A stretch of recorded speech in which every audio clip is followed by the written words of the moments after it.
صحابی بیٹھے تھے، وہ کہنے لگے یا رسول اللہ اگر میں وہ کھجور لے کے دے دوں تو مجھے جنت میں لے دیں گے؟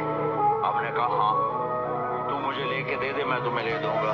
وہ اس کے پیچھے چلے گئے، اے بھائی کتنے میں بیچو گے؟ میں نے کہا جا میں نے اللہ کے نبی کو نہیں دی، تمہیں کیسے دے؟ اچھا بھائی منہ سے بول کتنے لینے ہیں؟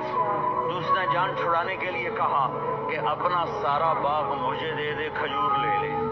باغ میں 600 کھجوریں اور یہ کھجور کسی اور کو دینی ہے۔ تو کہتا ہے پکے ہو پھرو گے تو نہیں؟ انہوں نے کہا ڈن، کھجور میری باغ تیرا۔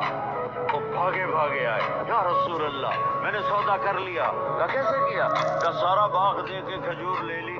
آپ نے کہا پھر میرا سودا بھی بدل گیا میرے ساتھی، میں اپنی آنکھوں سے دیکھ رہا ہوں کہ اللہ نے تیرے لیے جنت میں ایک گھر نہیں محل بنا دیے سینکڑوں۔